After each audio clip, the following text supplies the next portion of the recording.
one. We're on. Woohoo! Hi, It's everybody. a Thank you banner for day. Hey, look at that. There's reactions and people. I just got some stats. Oh, and Angela's running into the camera. I have a cat named Angelo. Fantastic. I wanna say hi. I am Phoole. Hi, Phoole, also known as AE. I am Propellergirl, aka Deena. Yes. And today we are having an experiment in collaboration. Crazy split screen conversations, even though we're in totally different states. Which we decided was an important thing to do, of physical states, although we're in a similar state of mind. Exactly. We decided that because we're in a similar state of mind, that this was an important thing to do, was find ways for people to collaborate and connect and enhance their relationships, even though they don't have the luxury of being together all the time. When was the last time you and I were together in the same room? It was a really long time ago. It must have been more than a year ago. But I feel like we're together all the time because we connect all the time. We're always including each other in each other's lives, which is hard to do sometimes, but it's worth the effort. And I think, you know, part of our friendship is based on how excited we are about connecting with other people and connecting with a lot of people, one people at a time. So I'm going to talk a little bit about you, but because I'm so proud of you and I'm so excited to be bold by you. And you have written these two fantastic books. Make It Worth It. It was the second one, right? Yes. Yep. That's the most recent one. The first one. And I think I was a very early adopter on this. I have one of the very first copies. Yeah, you have the -1 edition. You have like the 0 edition instead of the first. I think it's signed and everything. Easy Street. And one of the things that you talk about, Anne Elizabeth, also known as AE, also known as Phoole, is you're a big fan of the idea of inclusion. So we decided to talk about on the first edition of Pump Up the Joy. That's what we're calling our show. Yes. And we're going to hang out for 20 or 30 minutes and talk about this a little bit. Awesome. So talk to me a little bit about what does inclusion mean to you?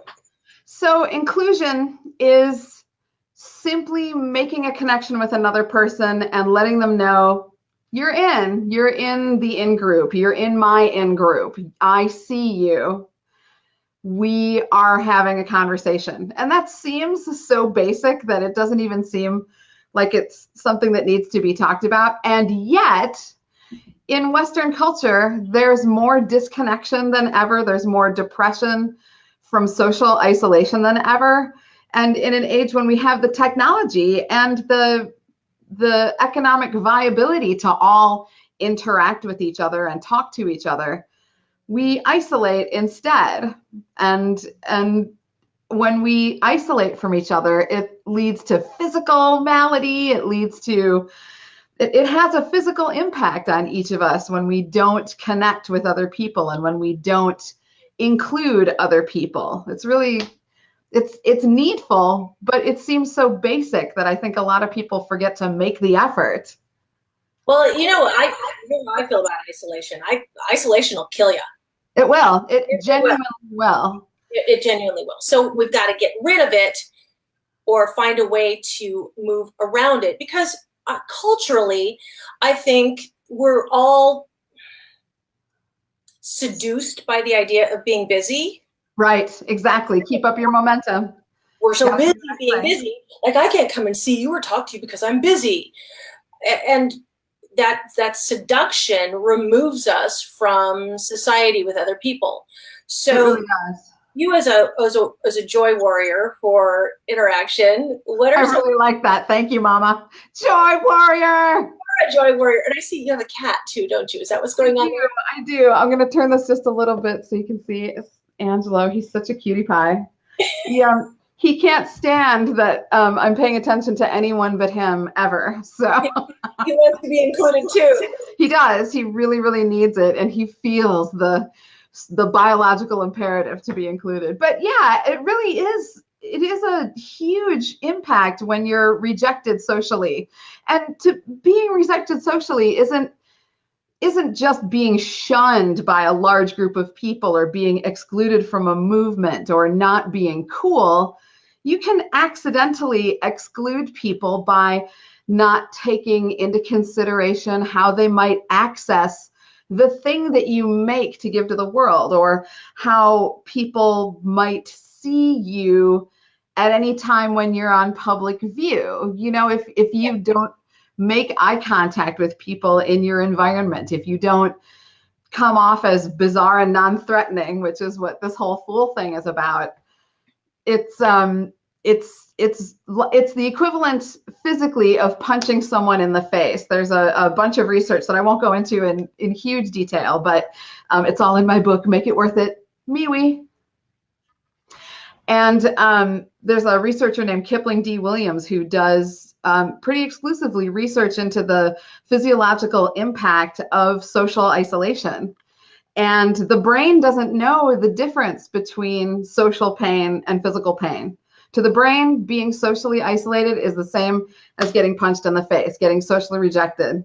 So I think we have so many opportunities in our daily lives to connect, but when we miss those opportunities, we're accidentally punching people in the face all the time, whether they're our coworkers or our clients or our friends or our family or our neighbors or our cats.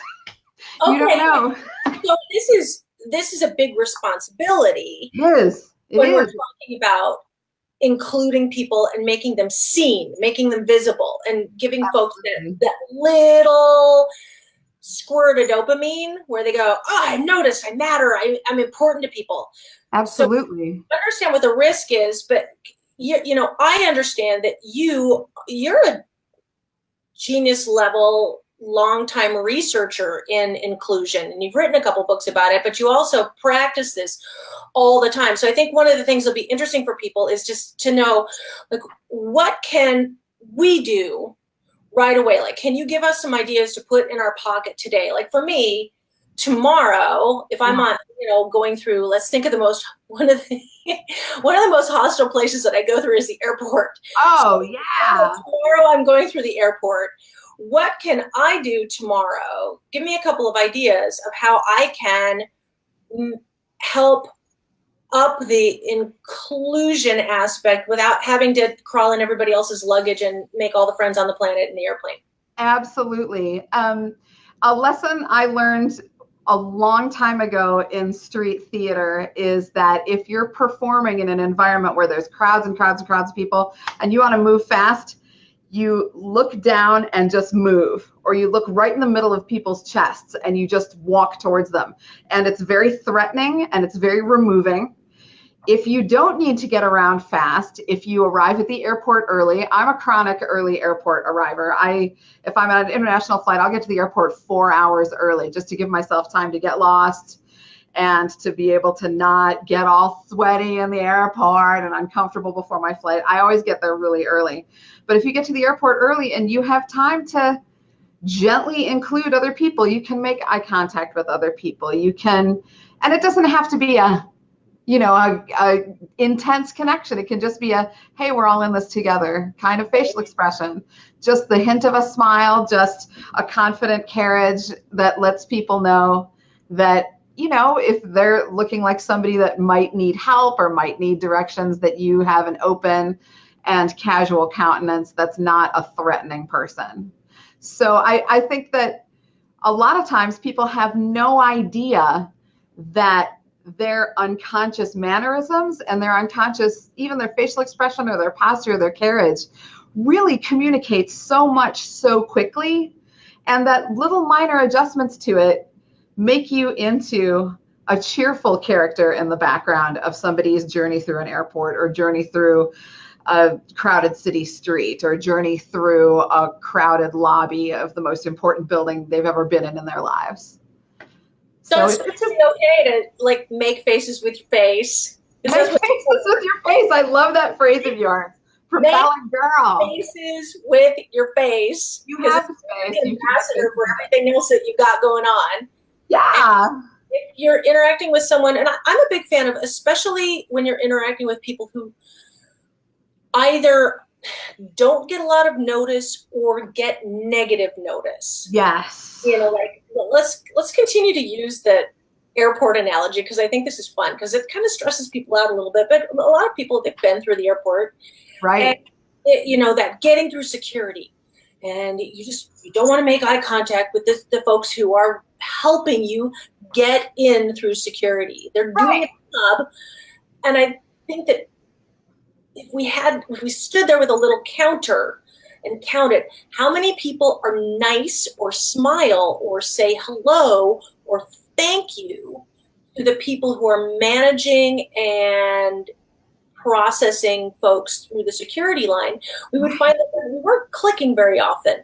No. It's so true. And when you think about the fact that, those people don't have an easy job, and you may not appreciate the weight of what they do in terms of making sure that your plane gets off the ground safely and on time, but enough copies of you not appreciating that are going to build up to so much stress on that person. I always enjoy being the one person who maybe the one person that they have a positive interaction with on their entire shift, which might be 12 hours.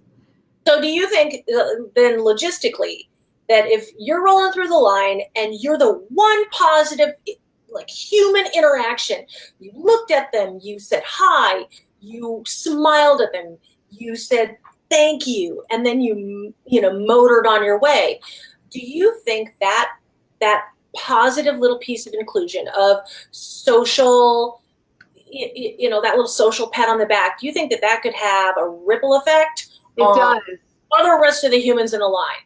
It absolutely does, because you never know what kind of an impact it's going to have. And every time you enter into any engagement, you run the risk of failure. There's a 50% chance that your attempt at bringing a little bit of joy into somebody's life will bounce off of them and they'll punch you in the face, metaphorically or otherwise. But there's an equal chance that it will lighten their burden. It will make them feel appreciated. It'll make them feel acknowledged. It'll make them feel a part of the human race, maybe for the first time that day or that week or that month or that year. You have no idea. So if knowing that I've got that powerful of a tool available to me all the time, and it's so easy and effortless to use, it seems cruel of me to withhold it.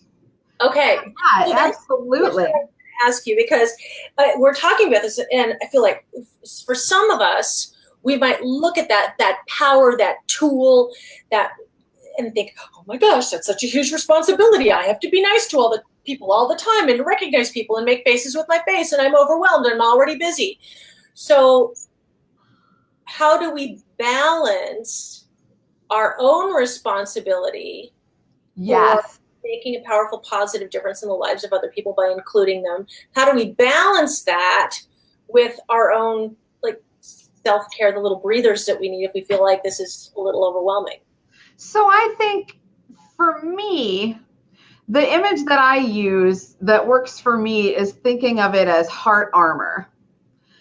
And it's not heart armor that repels all attempts at connection, but it's making sure that you socially take care of yourself and that you are really aware. Like, there's a little tool that you use when you are a person living with a chronic health condition. Okay. My spouse lives with diabetes, type 1 diabetes, has lived with type 1 diabetes most of their life. And one thing that my spouse learned early on was the acronym HALT, H-A-L-T, and it stands for hungry, angry, lonely, tired. Okay. And when people turn themselves off to connection, when people are just not having it and are generally grumpy, chances are they're hungry, they're angry, they're lonely, or they're tired.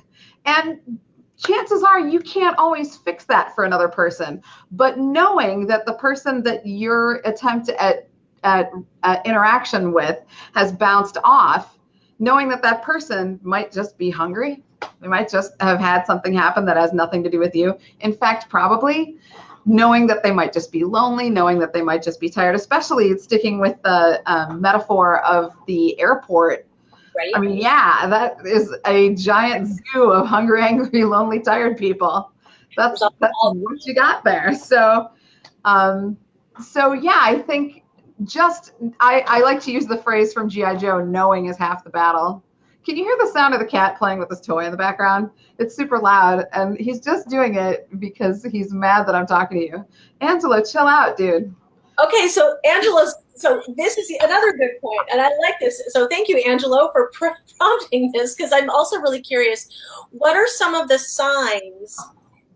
So we know hungry, angry, lonely, tired are some of the signs that, hey, maybe somebody's they're just not in the mood right now. They just need a little space, and that's okay. If somebody says back off, we back off. That's cool, and we don't take it personally because it's not about us. It's really not. And we also know that we have to care for ourselves to make sure that, our own resources are kept replenished. But what are some of the signs? Like Angelo right now, he's playing with a toy, which I can't hear, but okay. So we'll all have to imagine that Angelo, who is quite frankly one of the 2 cutest cats in the world, is currently playing with a toy. And he was doing that because he wants attention. He wants to be he wants to be seen. So what are some of the human signs? Because I know that you're all sciencey about this, and I love science. What are some of the human signs that you know that people toss out there, or they, radiate when they want to be noticed and seen? There will be an open. Now he's rubbing all over the tripod, so if you get wiggle cam, that's why. Did I just lose you? Are you still there? There you are. Okay. I'm still there. Oh, all this calamity. So I think some of the cues that you know that you might get to continue a social engagement are eye contact that doesn't immediately dart away, receptive body language. There are subtle cues that humans notice very, very quickly that are so subtle, but we're very familiar with the opposite. We know what it looks like when people don't want to connect with us. We know that it's the downward turned face. It's the refusal to make eye contact. It's the aloof look. It's the walking quickly. It's the closed off physical posture. And I don't know, I think that there are subtle physical cues that let you know when engagement is welcome. But what's awesome is that it really takes very, very little energy to perceive that. And you just, my fight teacher has a phrase, Fighty Bob. I go to a fight club, and my teacher, Fighty Bob, says that intention is stronger than muscle and bone. And it's also stronger than just about anything. If your intention is stronger than muscle and bone. And an illustration of that in the physical realm is, if you want to go up, if I wanted to go out to a train yard and push a train car, I could push it all day with my arms, and I wouldn't get anywhere. I'd just cry and hurt my arms and get all dirty and sad. But if I had the intention of moving that train car and took a chain around the coupler of the train car and put it on my hips and had the intention to move that train car, each of your hips is capable of moving, and this is true for everyone. Everyone's hips are capable of moving 2,000 pounds. They're your 2,000 pound movers.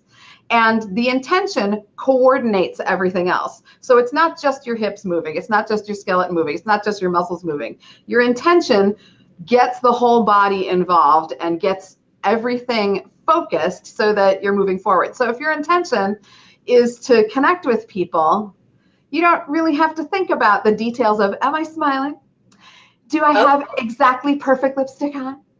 Am I making eye contact with absolutely every person I see? No, if your intention is to make a new friend today or to make somebody's day suck less, you're going to do it if you preserve that intention. I dig this. It's exactly one of the things that I'm a huge fan of is get your mind right. Yeah, intention. It's so serious. Get your mind right before you roll out into your day or your week or your particular interaction. So we're going to go back to this with our imaginary airport. Let's say we're going back to our imaginary airport and we want to make getting us from here to there, wherever that is, successful, but also, maybe leave a little positive fingerprint of emotion or social interaction on people with that we pass by. If Absolutely. you get your mind right first, if you get your intention right before you roll into the airport, before you roll through security, then you're going to have a smoother path and leave a more positive wake. Absolutely. That's completely what it is. And I want to point out something serendipitous about you and I. Something that you and I do, and that I find a lot of successful interactors do, a lot of successful includers do.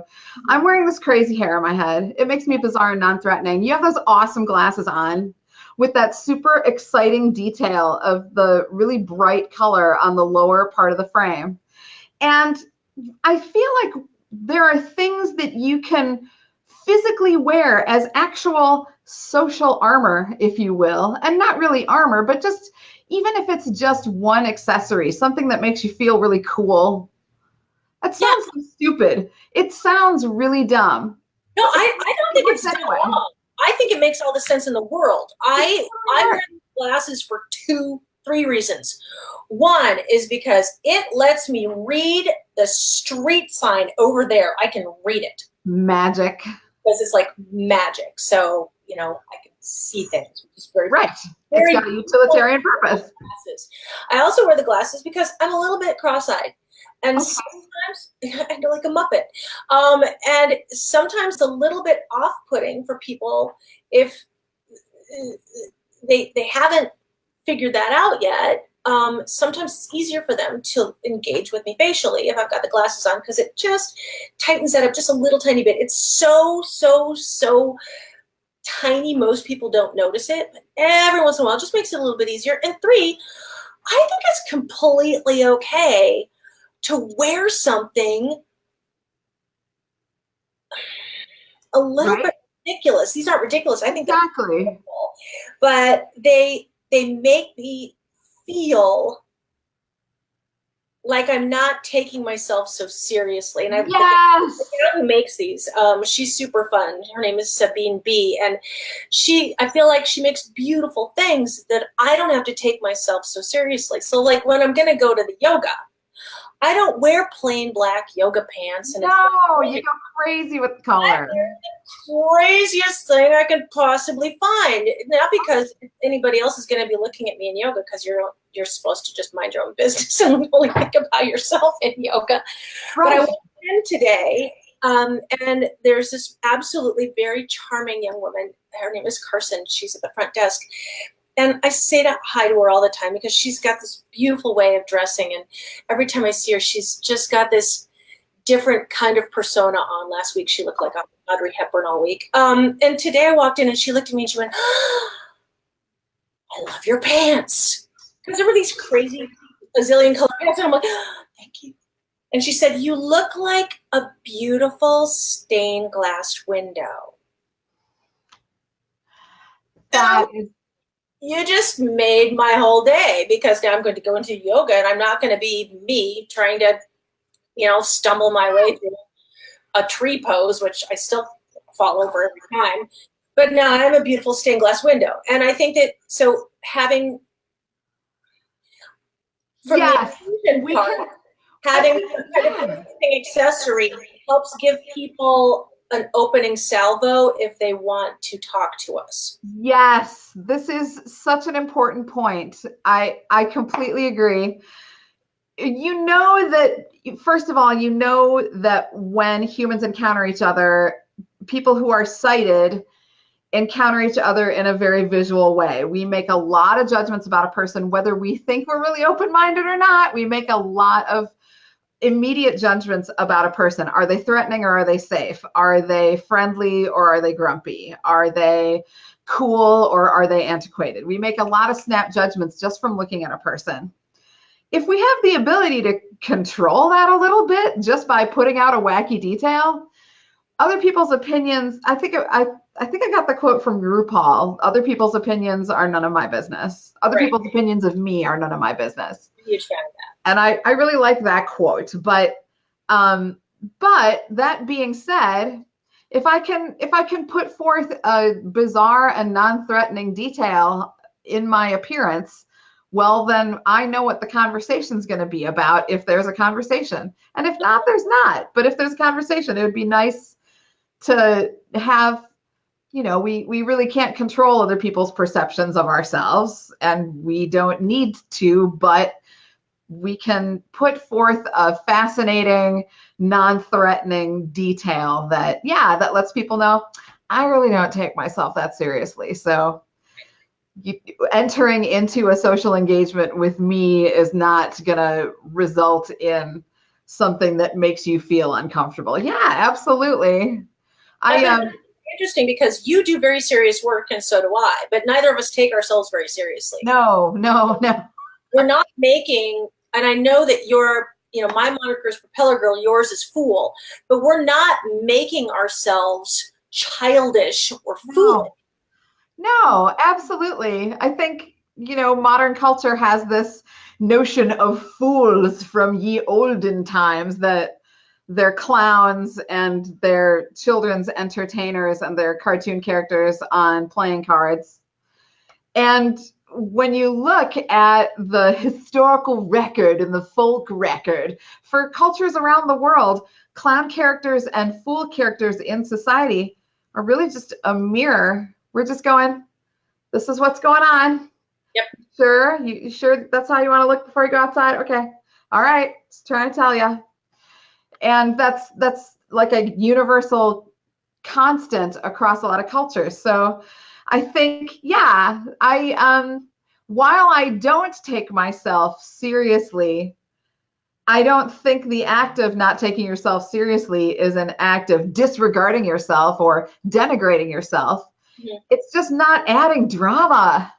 Great. Do we need the drama? Do we need that gravitas of this? Yeah.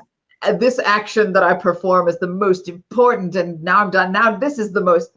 No, we can just work together on something and connect, and the connection is the thing.